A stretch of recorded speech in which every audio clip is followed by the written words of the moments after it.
Hello, आप सभी का स्वागत है हमारे ऑनलाइन क्लासेज में। हम आपके लिए लेकर आए हैं आरबीएससी क्लास 10th का 8 चैप्टर हाइट एंड डिस्टेंस यानी ऊंचाई एवं दूरी। ठीक है, देखते हैं उसमें क्या बोला है।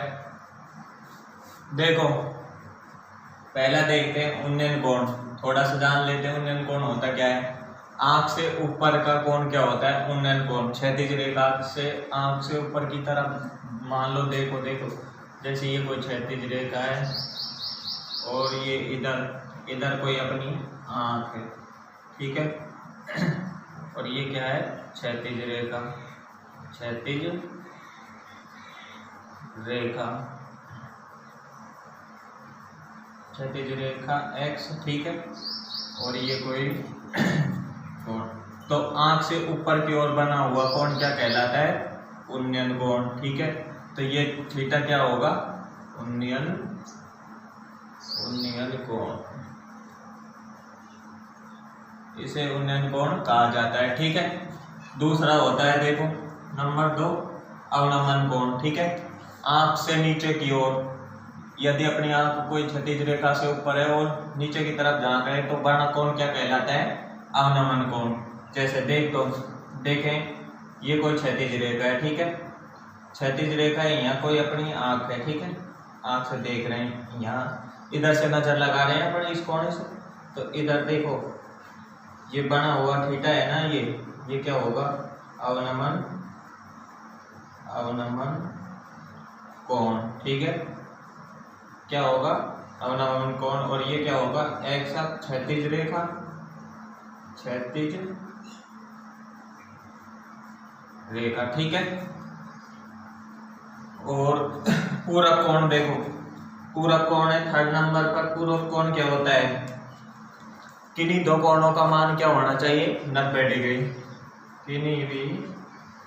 किन्हीं दो कोणों का योग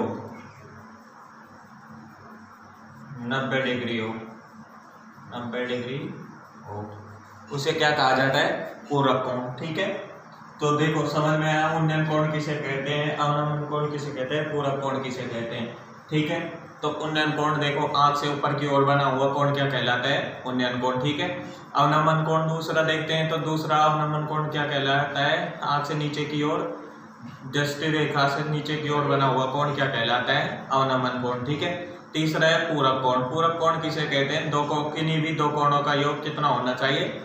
90 डिग्री, उसे क्या कहा जाता है? पूरक कोण, ठीक है। क्वेश्चन नंबर 1, एक ऊर्ध्वाधर खंभे की परछाई खंभे की ऊंचाई के बराबर है। एक ऊर्ध्वाधर खंभा दिया है, फर्स्ट क्वेश्चन में दिया है एक ऊर्ध्वाधर खंभा, ठीक है। ये कोई खंभा है, ठीक है। इसके बाद बोला है खंभे की परछाई खंभे की ऊंचाई के बराबर है। तो ये खंभे की ऊंचाई होगी, ठीक है। और इसकी परछाई क्या होगी? ये, तो ये भी इसके बराबर है, तो h हो जाएगा, ठीक है इसका मान। तो सूर्य का उन्नयन कोण ज्ञात कीजिए। भाई सूर्य का अपन को उन्नयन कोण ज्ञात करना है, थीटा की वैल्यू, ठीक है। इसकी वैल्यू, इसको मान लेते a, इसको मान लेते b, इसको मान लेते c, ठीक है। अब देखो सबसे पहले दिया है, भाई क्या दिया है अपन को सवाल में? देखो एक खंभे की ऊंचाई, खंभे की ऊंचाई इक्वल टू क्या दिया है? खंभे की परछाई। भाई खंभे की परछाई दी है अपन को, ठीक है। और ज्ञात क्या करना है अपन को? ज्ञात करना है, क्या ज्ञात करना है भाई अपन को? उन्नयन कोण यानी थीटा की वैल्यू अपन को ज्ञात करनी है, ठीक है। अब देखो चित्र से स्पष्ट है, देखो चित्र से क्या स्पष्ट है। अपन को उसने देखो एक तो खंभे की ऊंचाई यानी कि लंब दिया है, दूसरा खंभे की परछाई यानी कि बेस आधार दिया है अपन को, ठीक है। तो देखो लंब बटे आधार यानी कि परपेंडिकुलर अपॉन बेस क्या होता है? tan theta. तो चूंकि वी नो डेट हम जानते हैं, ठीक है। क्या जानते हैं हम? भाई tan theta is equal to क्या होता है, tan theta is equal to लंब बटे आधार यानी परपेंडिकुलर अपॉन बेस। ठीक है, तो इसमें वैल्यू पुट करेंगे। देखो tan theta is equal to लंब क्या है अपने पास परपेंडिकुलर एच, बेस क्या है अपने पास एच। ठीक है, अब देखो tan theta is equal to क्या हो जाएगा, एच से एच कट जाएगा, वन बचेगा इधर। ठीक है, अब देखो tan theta is equal to one, tan theta की वैल्यू वन कब होती है, टेन 45 डिग्री, टेन 45 डिग्री यानी 45 डिग्री। ठीक है, टेन से tan cancel, theta is equal to क्या बच गया 45 डिग्री। ठीक है, क्वेश्चन नंबर 2, क्वेश्चन नंबर 2 में दिया है यदि एक मीनार के पाद बिंदु से 100 मीटर की दूरी से उसके शिखर का उन्नयन कोण 60 डिग्री है। ठीक है, तो देखो चित्र बनवा लेते हैं सबसे पहले। तो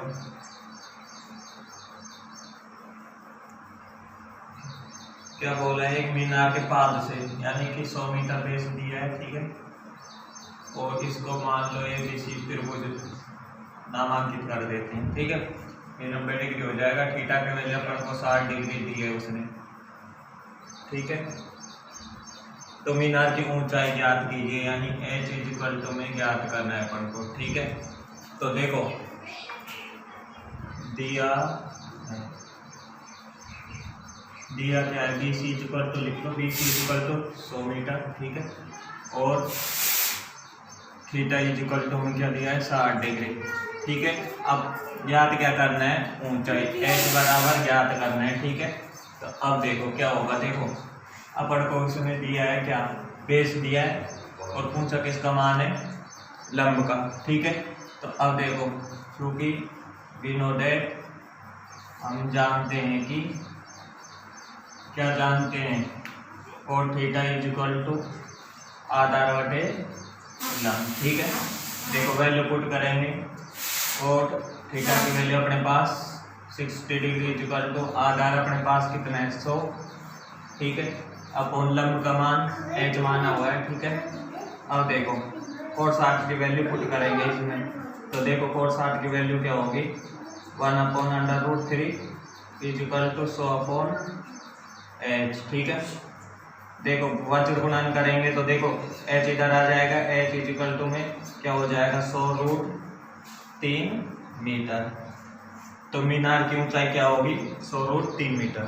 ठीक है, क्वेश्चन नंबर 3 क्या बोला, 15 मीटर लंबी एक सीढ़ी एक ऊर्ध्वाधर दीवार के शिखर को छूती है। ये मान लो कोई दीवार है। ठीक है, ये 15 मीटर लंबी क्या है सीढ़ी।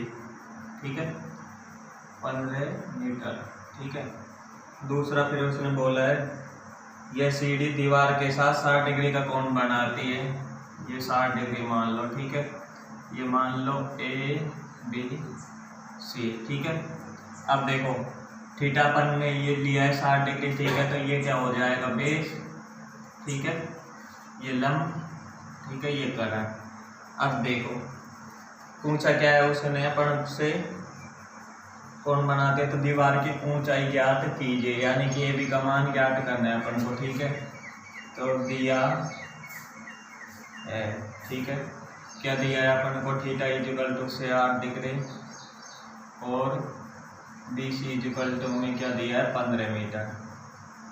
ठीक है, ज्ञात क्या करना है AB का मान या ऊंचाई। ठीक है, तो देखो चूंकि वी नो दैट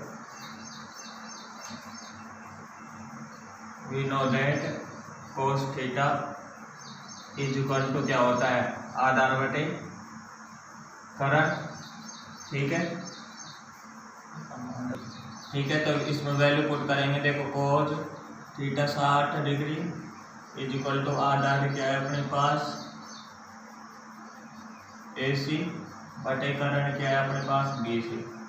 ठीक है, cos 60 degree is equal to में क्या हो जाएगा भाई AC क्या है अपने पास,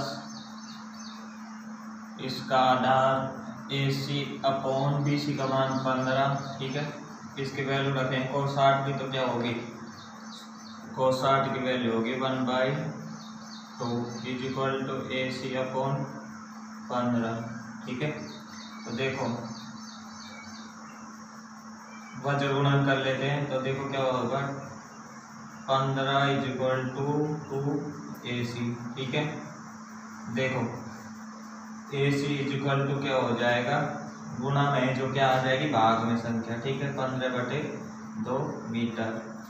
तो पूछा क्या था उसने, दीवार की ऊंचाई ज्ञात कीजिए, यानी कि AB = क्या होगा 15/2 मीटर, ये इसकी ऊंचाई है। ठीक है, नंबर 4 इसमें बोला है 10 मीटर ऊंची मीनार के शिखर से पृथ्वी पर एक बिंदु का अवनमन कोण 30 डिग्री है। ठीक है, तो अवनमन कोण है। ठीक है, बना लेते हैं अवनमन कोण।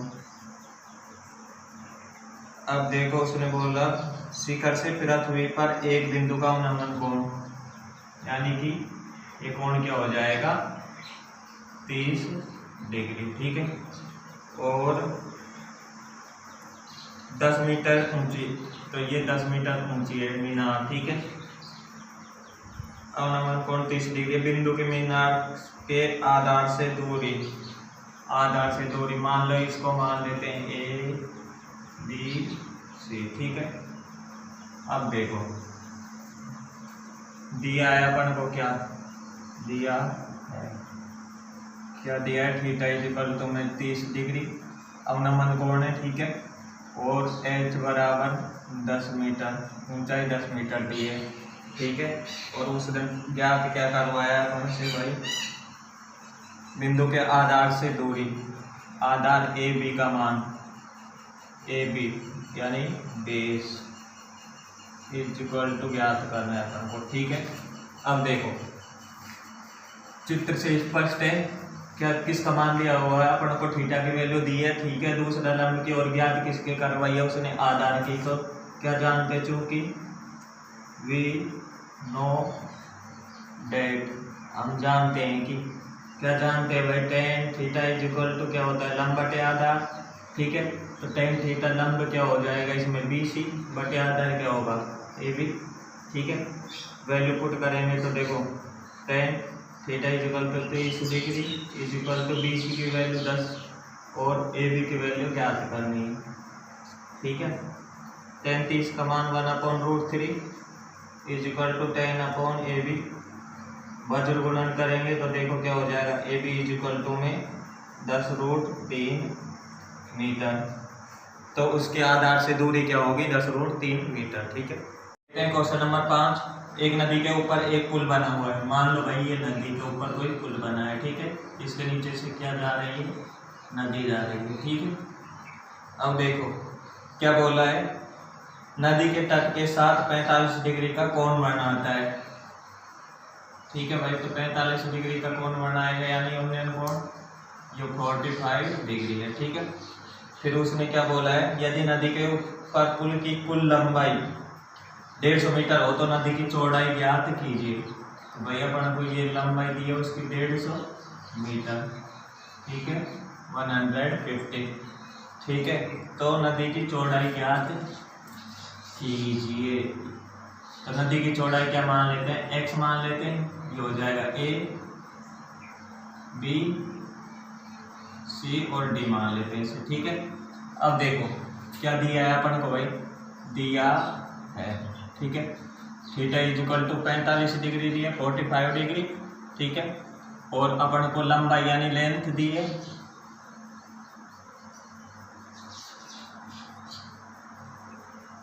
लेंथ क्या दी है अपन को 150 मीटर। ठीक है, और ज्ञात क्या करना है, चौड़ाई यानी कि विड्थ ज्ञात करनी है अपन को। ठीक है, तो देखो क्या होगा, चूंकि वी नो डेट। ठीक है, क्या जानते हैं, cos थीटा बराबर क्या होता है, cos थीटा बराबर आधार बटे करण। ठीक है, क्योंकि चित्र से स्पष्ट है, आधार उसने करण की वैल्यू दी अपन को। ठीक है, आधार की वैल्यू ज्ञात करनी है, इसलिए फॉर्मूला कौन सा पुट होगा, cos थीटा। ठीक है, cos थीटा इक्वल में क्या हो जाएगा भाई, अपने पास आधार क्या है AB। ठीक है, और करण क्या है अपने पास AD। ठीक है, वैल्यू पुट करेंगे इसमें cos थीटा की वैल्यू अपने पास 45 डिग्री दी है और ए बी की वैल्यू अपने पास भाई एक्स माना हुआ है, ठीक है, और ए डी यानी करंट की वैल्यू 150 मीटर दी है, ठीक है। तो देखो अब इसको सरल करेंगे, कोस 45 डिग्री की वैल्यू पुट करेंगे 1/√2 इक्वल टू में x अपॉन 150, ठीक है। अब देखो इसको वज्र गुणन करेंगे तो क्या हो जाएगा, 1 × 150 करेंगे तो क्या आएगा 150 इक्वल टू में क्या हो जाएगा √2 इंटू में x, ठीक है। अब देखो 150 बटे में √2 इक्वल टू x आ गया, ठीक है। अब देखो इधर लिख लेते हैं √2 से गुणा भाग करने पर, गुणा भाग करने पर, ठीक है। √2 से गुणा भाग करेंगे तो इधर देखो क्या हो जाएगा 150 इंटू √2 गुणा कर दिया, भाग करने अपन को √2 है ही, और एक भाग कर दिया √2 इक्वल टू x, ठीक है। अब देखो क्या हो जाएगा 150 √2 ऊपर, ठीक है, नीचे क्या हो जाएगा 2 इक्वल टू में x, ठीक है। √2 इंटू √2 करेंगे तो 2, ठीक है। अब देखो 2 से कटेगा तो पीछे तक यानी 75 √2 इक्वल टू x, ठीक है। तो उसने पूछा क्या था अपन से, आधार की दूरी क्या होगी 75√2 मीटर, ठीक है। क्वेश्चन नंबर 6 देखते हैं, दो खंभों के शीट्स बना लेते हैं भाई। पहले तो दो खंभे ये है, ठीक है। तो दो खंभों की शीट जिनकी ऊंचाई 20 मीटर, इसकी तो 20 मीटर दी है और इसकी 14 मीटर, ये 14 मीटर है, ये 20 मीटर है, ठीक है। तो इसके लेवल में देखो भाई, इसके लेवल तक तो 14 मीटर हो जाएगा, इसका बचा कितना ही बाकी का 6 मीटर का, 14 6 20 हो जाता है, ठीक है। फिर देखो उसने क्या बोला है, एक तार से जुड़े हुए हैं, तो ये भाई एक तार से ऐसे जुड़े हैं, ठीक है, जोड़ दिया तार से। फिर देखो आगे क्या बोला है, यदि तार क्षैतिज रेखा के साथ 30 डिग्री का कोण बना रहा है, तो कोण बना रहा है तो भाई ये होगा क्षैतिज रेखा ये है, और इससे ऊपर कोण बन रहा है यानी उन्नयन कोण है 30 डिग्री वैल्यू दी है, ठीक है। तो तार की लंबाई ज्ञात कीजिए, यानी तार की ये मान ज्ञात करना है। इसको मान लेते हैं A B C D और E, ठीक है। अब देखो अब क्या करेंगे भाई, इसका अपन को मान ज्ञात करना है C का, ठीक है, लंबाई, ठीक है। तो देखो दिया है, क्या दिया है अपन को, देखो भाई थीटा इक्वल टू 30 डिग्री दिया है अपन को, ठीक है। हाइट क्या हो जाएगी अपने पास, हाइट देखो वैसे निकालना चाहो तो देखो टोटल में के निकाल लो, क्या होएगा टोटल AE इक्वल टू में क्या हो जाएगा भाई AD माइनस DE, ठीक है। और भी बड़ा करना चाहते हो तो इसे देखो AE इक्वल टू में क्या हो जाएगा, AD की वैल्यू पुट करेंगे तो 14 माइनस DE की वैल्यू अपन को निकालनी है, ठीक है, DE, और AE की वैल्यू अपन को दी है सॉरी, ठीक है 20, ठीक है। अब देखो क्या होगा, इसको इधर पक्षांतरण कर देंगे, DE इक्वल टू क्या हो जाएगा भाई 20 माइनस 14, ठीक है। तो क्या आएगा DE इक्वल टू में आ जाएगा अपने पास 6 मीटर, ठीक है, यानी इसकी वैल्यू क्या है 6 मीटर, ठीक है। अब देखो अब क्या करना है अपन को, EC की वैल्यू ज्ञात करनी, EC इक्वल टू ज्ञात करना है। तो चूंकि वी नो डेट हम जानते हैं कि क्या जानते हैं, देखो साइन थीटा बराबर क्या होता है लंब बटे करंट, लंब क्या है अपने पास D, ठीक है, करंट क्या है अपने पास C। देखो क्योंकि साइन थीटा ये क्यों पुट कर रहे हैं, देखो इस चित्र से स्पष्ट है अपन को लंबाई की मान ज्ञात करना है, और अपन को दिया क्या है वो लंबाई यानी करंट का मान ज्ञात करना है, और ऊंचाई अपन को 6 मीटर दी हुई है, ठीक है। तो साइन थीटा इक्वल टू क्या होता है लंब बटे करंट, ठीक है। तो वैल्यू पुट करेंगे, देखो sine 30 degree equal to D की वैल्यू अपने पास कितनी है 6 मीटर, और C ज्ञात करनी है, ठीक है। देखो क्या हो जाएगा 1/2 6C ठीक है। आगे इसको सोल्व करेंगे तो क्या आएगा, देखो c इक्वल टू में क्या हो जाएगा, बजट गुणन करेंगे तो 6 दूनी 12 मीटर, तो उसकी लंबाई कितनी होगी 12 मीटर। ठीक है। क्वेश्चन नंबर 7 देखते हैं। उसमें देखो क्या दिया है, अपन को दिया है थीटा की वैल्यू दिया है, क्रमशः होती है सर 60 डिग्री। ठीक है। तो अपन को ऊंचाई का मान ज्ञात करना है। ठीक है। तो देखो इसका बेस दिया है b और इसका a। ठीक है। अब देखो ऊंचाई ज्ञात करनी है, तो चूंकि हम जानते हैं त्रिभुज ABD ले रहे हैं। ठीक है। तो इसमें देखो क्या होगा, टेन थीटा लगाएंगे। तो क्यों लगा रहे हैं टेन थीटा, क्योंकि अपन को हाइट यानी लंब की मान ज्ञात करना है, और अपन को दिया क्या है, बेस आधार दिया हुआ है ये। ठीक है। तो अब देखो tan theta equal to A B upon क्या होगी BD। ठीक है। BD हो गया, तो देखो क्या होगा, AB तो H माना है अपन ने, और BD क्या है अपने पास A। ठीक है। अब देखो टेन 30 डिग्री दी है, इसकी वैल्यू पुट करेंगे तो 1/√3 इक्वल टू में H अपॉन A। ठीक है। अब देखो इसको वजन गुणन करेंगे तो A इक्वल टू √3H। ठीक है। H इक्वल टू A/√3 हो जाएगा। समीकरण 1 आगे। अब त्रिभुज लेते हैं ABC। ठीक है। इसमें टेन थीटा की वैल्यू पुट करेंगे तो देखो क्या आएगा, टेन थीटा की वैल्यू पुट करेंगे तो AB अपॉन BC रख दिया, टेन 60 डिग्री दी है, हाइट अपन H मानिए, बेस क्या है B। ठीक है। स्मॉल, तो इसमें वैल्यू पुट करेंगे √3 equal to H upon B। H equal to में क्या आएगा √3B। समीकरण 2, समीकरण 1 व 2 को गुणा करने पर, ठीक है, तो क्या होगा, LHS में H इंटू H हो जाएगा। अब इधर गुणा करेंगे तो 1/√3 इंटू √3B। ठीक है। इधर गुणा करेंगे तो H² इक्वल टू में AB। ठीक है। तो हाइट पूछे उसने, तो H इक्वल टू में क्या होगा √AB। तो उसकी क्या ऊंचाई, मीनार की ऊंचाई क्या होगी, H इक्वल टू √AB। ठीक है।